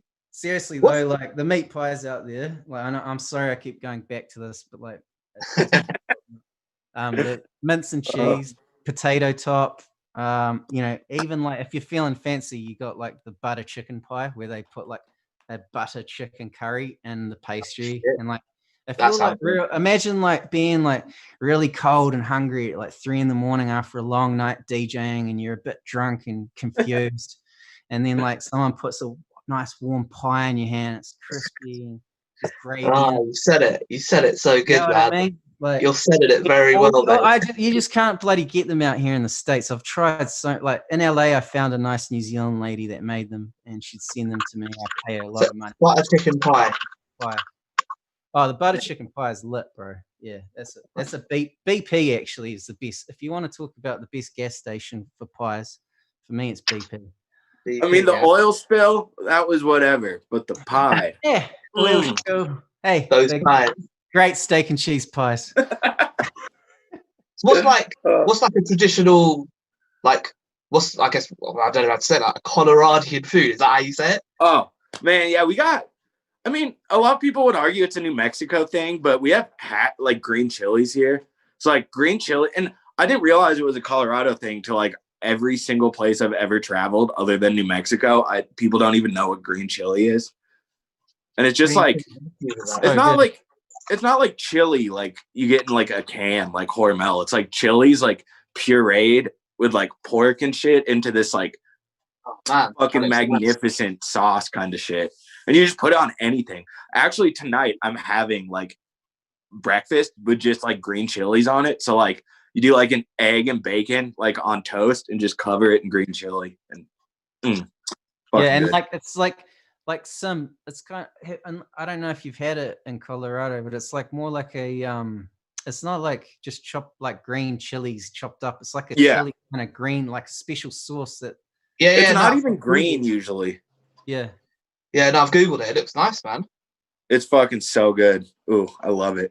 But I also think chilies, you're saying like the chilies or something have to be grown up in a certain height. Like something. Yeah, there's some like it's got to be imported sort of magic to it. Yeah, like they're saying like the reason like it's popular in Colorado and New Mexico and all that is because they grow them at an elevation. And that makes sense. It grows. They only grow in the desert at this like certain elevation or something. That's what someone was telling me. It could be completely. Well, I was gonna say I think you know more about them than I do. I've never even looked into them. I just know they taste good. That's all I care about. Yeah, exactly. I mean, I just remember things about food. Like I'll go play places and people will be like, "Dude, tell me about food." I'll be like, I'll remember that because I. That's the one part of traveling I miss the most, hands down, is like fucking eating all over the country. God. Yeah. That's great. It was a vibe. Yeah. Thing is that when I went to Denver, I found it hard to eat because apparently with that altitude stuff, it messes with your stomach as well. So like, yeah, I couldn't really enjoy food out there, man. I went to this vegan place near the Black Box. City. Yeah, I had that vegan pasta. What's it called? Macaroni cheese. Like that was nice. Oh, man. I got that shit at City too, and it's funny because it kind of smells like weird, but it tastes good. Yeah, that was good, man. But we got lots of good like non-vegan restaurants too. Like there's great vegan food here, but like we got some bomb like greasy food here. Yeah. Oh yeah. Denver's got. That's what I like after the club, like after playing a show or like some club, like Dre, like getting gas station pies, like greasy pizza. Like you need something like bad choice food at like 3 a.m. Yeah. And what is the bad choice food like in Denver? What's the go-to? Man, there's this place. So this is a crazy story. It's called Benny Blanco's, and it's this really gnarly like punk rock pizza place, and my whole life, I've eaten Benny Blanco's like at 3 a.m. And like a couple months ago, I went by there at like noon and I was like, I've never had Benny Blanco's in the middle of the day. Like, I should check this out. Like, it's been like 5 years of eating here. And I go in and get a slice. And like, when you're not that drunk, apparently, it was not very good at all. Like, wow. I was like, man, I've eaten this shit like 100 times and I never noticed how bad it was. Wow, I thought you were gonna give a like shout out to Benny Blanco's. Dude, Benny Blanco's has saved my drunk ass so many times. Like Benny Blanco's like the friend you have that's like kind of mean and rough around the edges, but like you need them in your life. Or it's like So the shout out friend, Benny Blanco. or it's like the friend you have like that's really fun to be with when you're drunk at 3 a.m, but then like the next day you're like, oh my god, You're like, I can't believe I made plans to get lunch with you. Like, oh fuck. Do you remember Morley's, Trey? He used to love a little Morley's. Morley's? The chicken place, yeah. Oh, it was only in South London. Oh, though, yeah. Oh, yeah. I love Morley. Also, but no, what about, I mean, Bagels, mate. We love. Oh, fucking hell. The Bagels. We love a good bagel. Not Me and my bagel, mate are going to take a drive there. We're going to drive there in the lockdown and get some 100%. Really? Like, life-changing. Are they open? I think they may be open now. Dude, I need some bagel in my life. I swear to God. Let's find out if they're open. They got a delivery service, apparently. Yeah, that's amazing. So, like, did we ever establish what the bloody difference was between a bagel and a bagel? I don't know. I don't even know what's a bagel. A bagel. Well, you tell us, Sim. What's the official thing? I don't know what the official thing is. I think I don't know. Like, one just tastes better than the other. The bagel tastes better than the bagel. It's like it's like glazed, like brioche top on it. Oh fuck! And you that can sounds fit it really with, good. Oh mate, you can fit it with like salt beef with some gherkins or pickles, as you call them, or you could have like salmon with cream cheese, or you can have tuna. Like you can put anything in it, like ham, and it just tastes so good. And it's literally like fucking £1.20, which is fuck all. It's honestly the best. Oh man. Basically, you know how you got like in Philly, how you got like Pat's and Gino's, the two cheesesteak places, like and they're kind of competing. In London, down Brick Lane, you got two bagel shops right next to each other, and they're both like 150 years old. So like, you know, they're beef in it.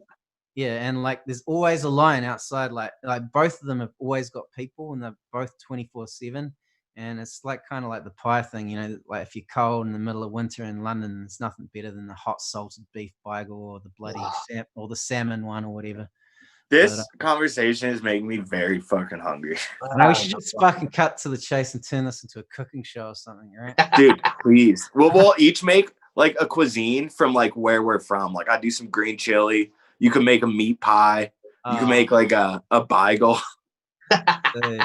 Got to get hold of one first, but yeah. But then we need. How do we like? I want to be able to taste it though. That's the problem. Hey, mate, it's like no way I can send you some, is there? It's just At least I've tried. Like smell it. You know, they need to invent like smelling through the thing. Smell-o-vision.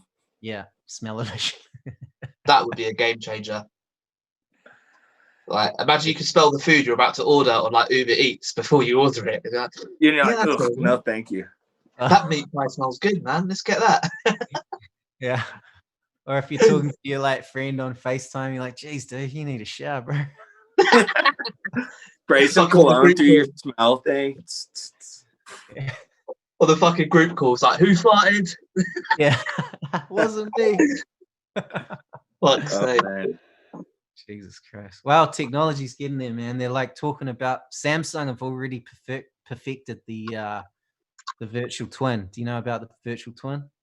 No, what's that? Oh, like it's literally like gonna be a huge part of your life in the next few years where like they're all rolling it out, like Apple, Google. It's basically we're all gonna have our digital version of ourselves. And like, yeah, they're rolling all that out hard. So like, you know, like the Samsung devices have already got technology where like, you know, like for example, this Zoom call, it'll just be us kind of all, it'll be our virtual twins all kind of like sitting in a room together and like, we'll be like in a VR unit kind of living through the virtual twin. And it'll be like, just like I'm sitting with you guys. We'll meet up in a chat room and we'll all sit in there kind of like Minecraft or some shit, you know, but, I hope it's all pixely like Minecraft. Well, I'm sure there'll be all kinds of cool settings, you know, like we'll be able to put your like ass on your face and shit. And, like, all kinds of... Oh, you know, that's the first thing people are going to do. Yeah. Fuck's sake, man. Yeah. But that's all like they're saying like within 5 years, like everybody's going to like FaceTime and shit. It's just going to be like your virtual twin, like doing the FaceTime. And it will eventually get to the point where your like twin takes over you, man, because it's just a better, more perfect version of you, you know? Already happened. Yeah. Like, have you seen that movie Surrogates with Bruce Willis? I've heard of it though. Oh, it's so good. God, Bruce Willis though, man. What a guy. Hey, me and Bruce Willis share a birthday, March 19th. Shout out Bruce Willis. Holy crap. That's I can see a lot of similarities. You guys are yeah, thank you. Like a Pisces boys. You're a real slice of Americana. Oh yeah. Yeah. Love it. Yeah, man. Bruce Willis. Sharing a birthday with him. Oh, and while we were on this call, I got a NutriBullet delivered to me. Holy crap. Make some smoothies. Wow. That's gonna change your life, bro. Bro, I'm about to live off smoothies. Man, smoothies are great. Change your life. I'm ready. I'm probably just gonna make milkshakes instead, but we'll say it's smoothies. Why not, man? Do a bit of both. A little treat. Yeah. Why not? Fuck it. You know what? Do you have like in America? You must have like that where they put we call it a chocolate bar, but you call it a candy bar. But they put that inside the NutriBullet with ice cream and milk, and they blend it all up. Damn, really? You just gave me such a good idea. I didn't even think of doing that. Thank you. We have that in the UK. It's massive. It's huge. That's so sick. You could get like a Mars bar milkshake or a Oreo milkshake, and they put the biscuit in there. They put it in the NutriBullet with ice cream.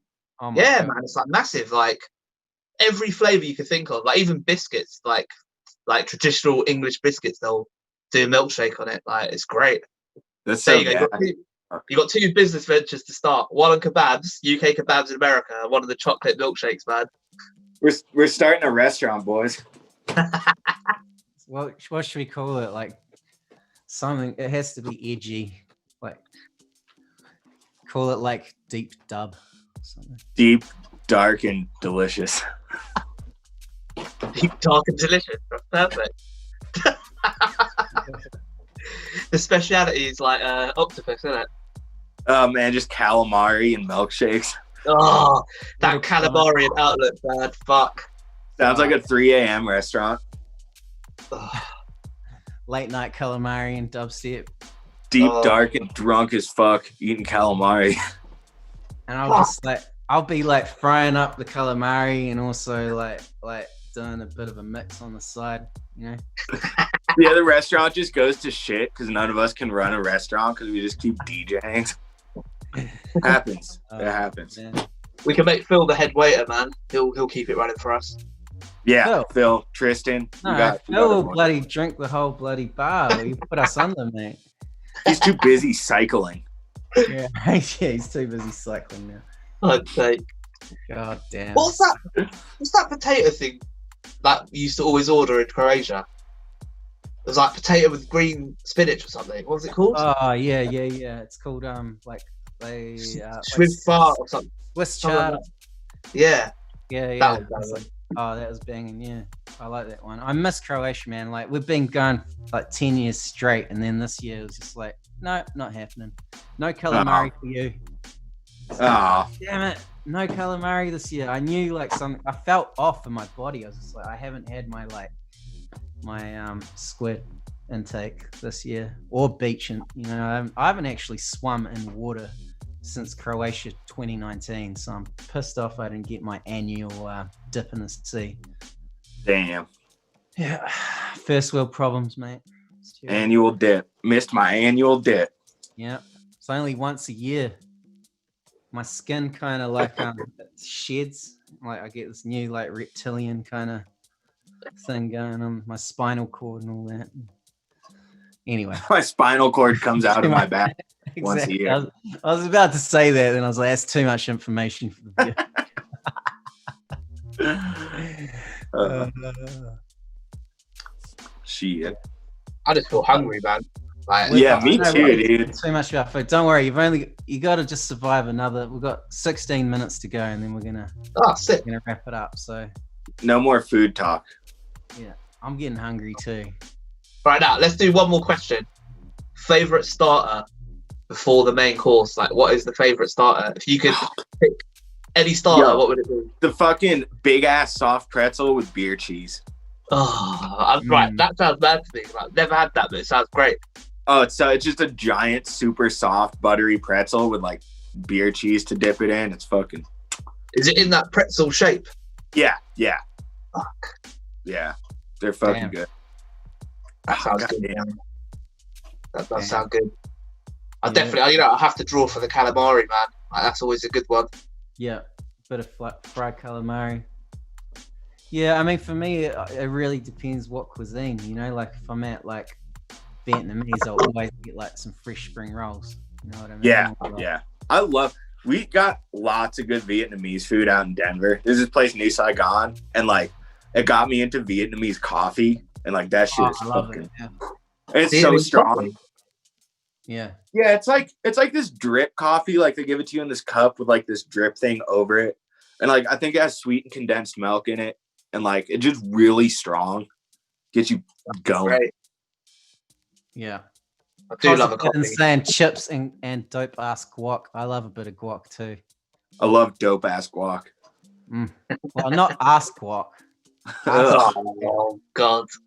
Yeah. Bro, you've got some ass guac on your face. Ass guap.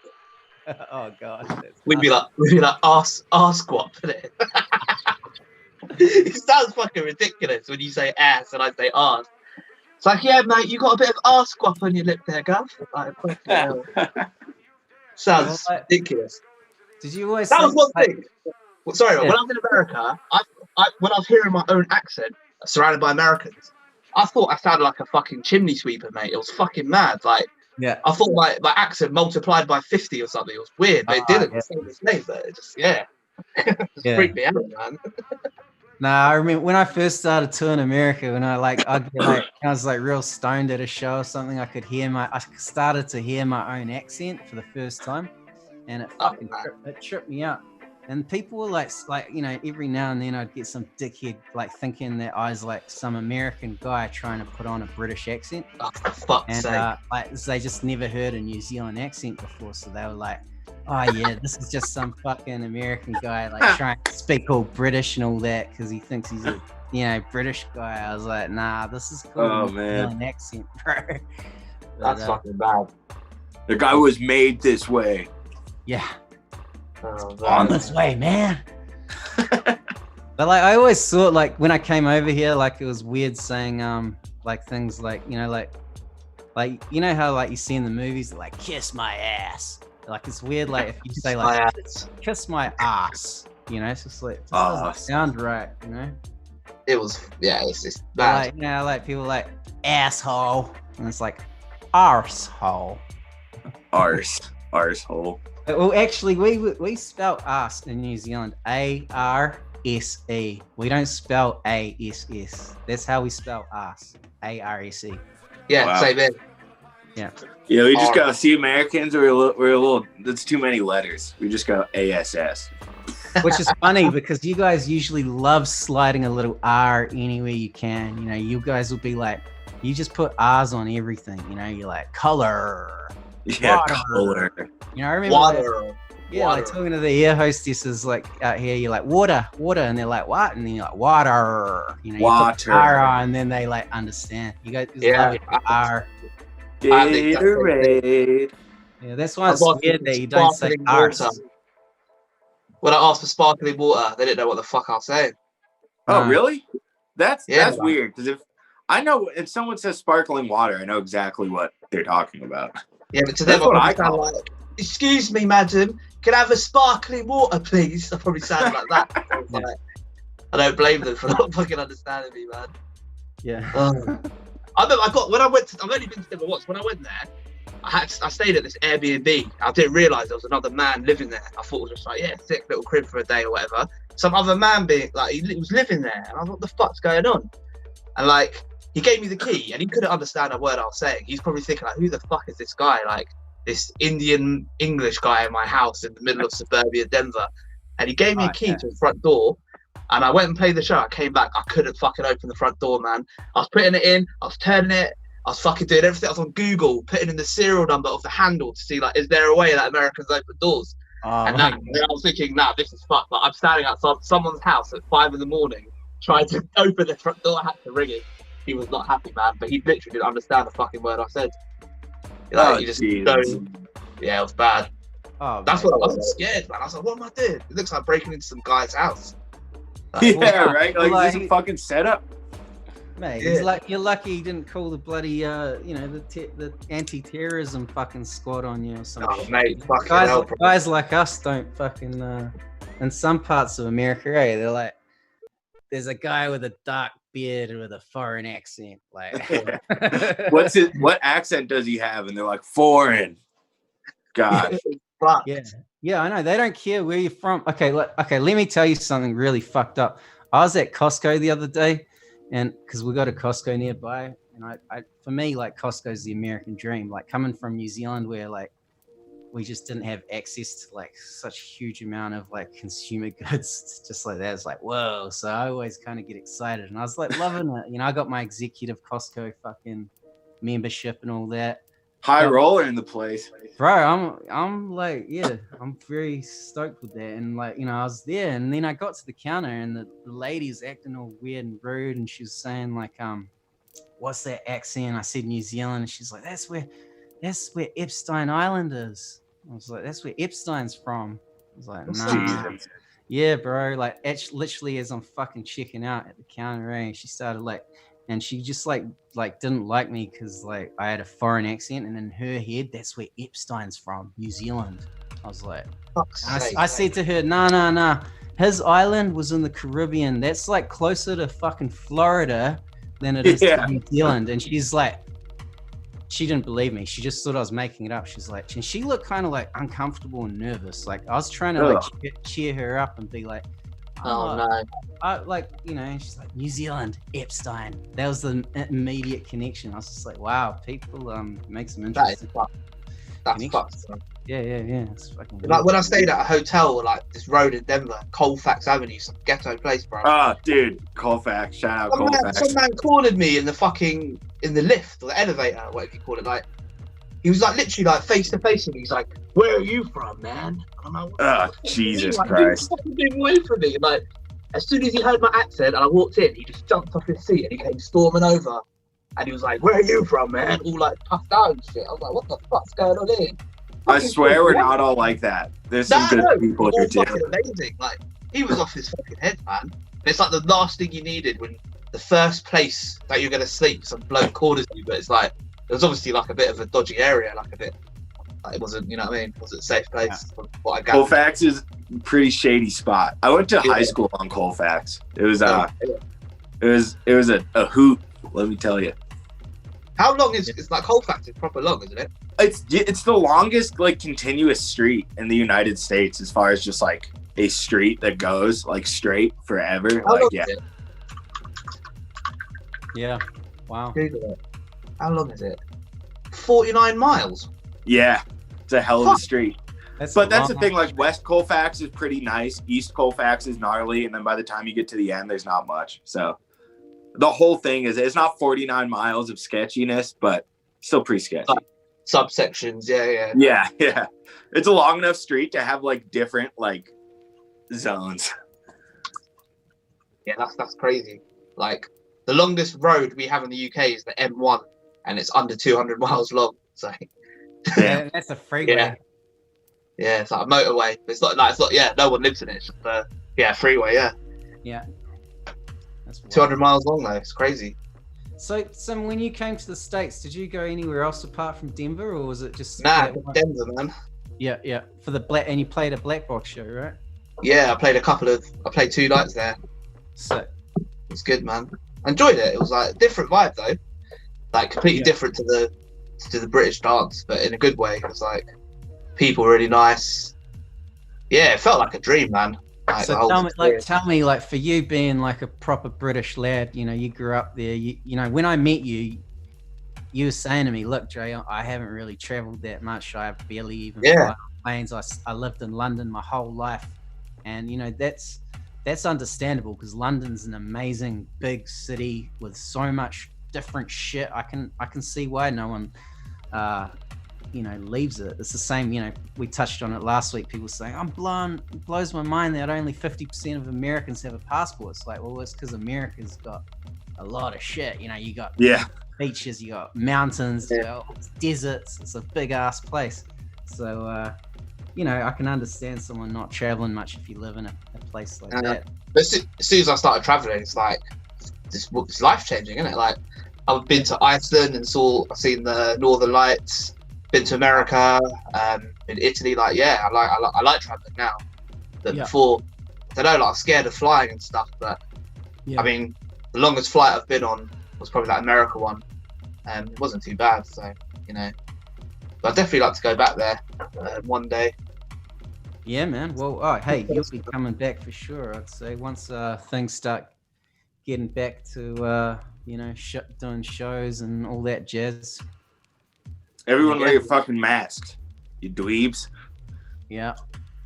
So we can get back to it. Yeah. And that mask look cool. Like I love going into the store with like a hat and sunglasses and a mask on, like looking like I'm about to rob the joint.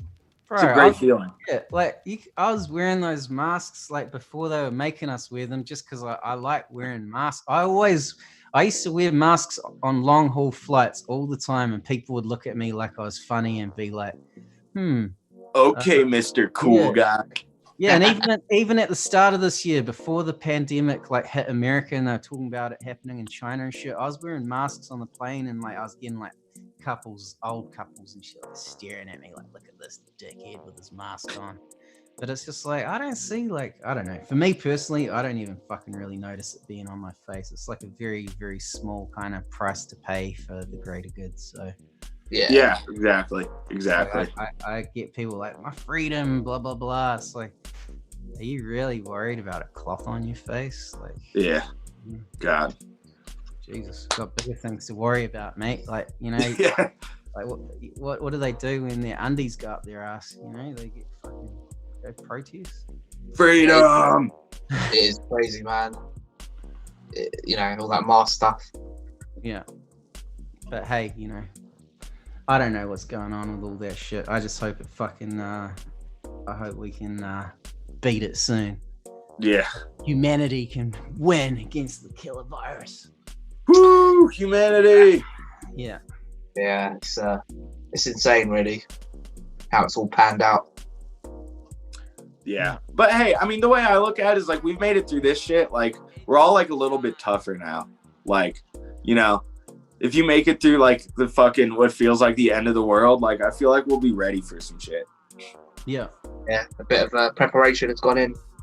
This year was the big prep year where they it was like the calm before the storm. They're like, all right, 2020, we're gonna force everyone to kind of like stay in, and then the shit's gonna really start getting crazy next year. Then we gotta start killing zombies and aliens and shit. Well, if there ever was a way to like get a zombie like kind of scenario going, it would be to like force like a population to take like an untested like medicine or something. Yeah. Like, not that I'm not like, don't get me wrong, I'm like not like one of those anti-vaxxers or anything like that. I'm just saying like that would be a fun sci-fi story that I'm sure has been visited before in many movies. Yeah. Probably. Man, have you ever had that zombie apocalypse dream? Like when you're barricading up somewhere, getting your weapons ready. You never get to the fight. You always do the preparation. I've never had one of those. And I talked to so many people who have. And I just somehow have never had a zombie dream. I don't know. I wish I had one. Tonight now, okay? Yeah. Okay. The zombie power. Gotta manifest it. Hold up. Manifesting. Yeah. Oh, God. Yeah. I think it's crazy. Like, things are only going to get panned out this year. Things are going to get better. Trust me. I believe. I'm a believer. Yeah, it's good for like it's terrible the situation, but sometimes we have to go through terrible situations to like learn and kind of progress. So yeah, it's the good and the bad. You can't have the good without the bad. Vice versa. Yeah. The yin and the yang, mate. Yeah. The balance will always exist. The ye and the ha. The R and the S. Yeah. Yes. But that balance, man. Like, I don't know, like, you could always, there's some really bad things that happen, but, you could always find, like, that flip on something bad, like, something positive must come out of it. Cause it could always, I just tell myself it could always be worse, too, Yeah, man. We've all got roofs over our heads, lovely keyboards and all this stuff. Like, we got roofs and keyboards, and now I have a blender. Like, we're doing okay. Shout out us. Dubstep. Shout out Dubstep. Well, were you about to shout out like trap music or something? You're like, oh, wrong show. Oops, not in the trap. Forgot. Shout out Edie. Dubstep. Whoop, whoop. Oh shit. No, like, hey, we all know that if it wasn't for Blocked, you wouldn't be anywhere today. I know. I wouldn't even have a blender. Those royalties, they pay your rent every day. They paid for the blender. I just buy drugs. And actually, this blender was a gift. So, shout out, Kaylin. Winning there, man. That's a lit gift. It's a good gift. Oh, well, on that note, we're going to say big up to everyone. Thanks for joining us, dudes. It's been a bloody fun. Thanks for having us. I could chat about you guys. Like, it's just, I miss seeing you and all that. So, this is the most DJs I've hung out with since this started. So, that's nice. Yeah. Crazy. Amazing, man. But yeah, cheers for having me, bruv. It's good to see your face, mate. See that little cheeky smile. It's been a while. Yes, we got to get back. Your cheeks. Hopefully next year we'll be back at Outlook Festival and back in London and stuff as well. And hopefully I'll make it there this time too. Yeah, man. Come down. We're dragging you there, Matty. Do it. I mean, I'm not too light, but I won't fight. Hey, I tell you what, your tracks have been played enough times out there, so there's no excuses. Yeah, right. There we go. Yeah. Yeah, man. But when you come, I'll look after you, mate. Hell yeah. Thank you. I need it. I'll be fucking crazy off kebabs. Kebab crazy. So good. You don't even know. They're so good. Shout out to Shelby. Much love, brother. Shout out to Central A, Spectrum, everyone that's joined us today. Mike 713, Tent A Cool T, Finno's World. That's oh yeah. Shout out Finno. Old El Chill. We just had a good phone call the other day. Big up to him. Yeah? Yeah, we're gonna get him on the show. He's an awesome dude.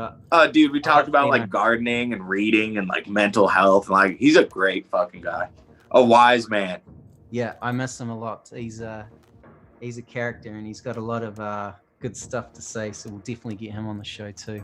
Also, we're launching our the new Discord. Is that how you pronounce it? Discord? Yeah. I'm so like not on when it comes to Discord layout, but I know it's a really dope thing. So we've launched our own DDD Discord, and it's I think we're gonna throw the link up there. Someone's gonna throw it up. Yeah. Someone's gonna throw up. But yeah, big ups to everyone that joined us. Thank you very much again, Cimm, DMVU. Big up, bro. Yeah. What's up, y'all? Much love. All Peace, right. man. See you next time. Safe, boys. Same Take place. care, man. Stay safe. Thank you, guys. Bye. Peace.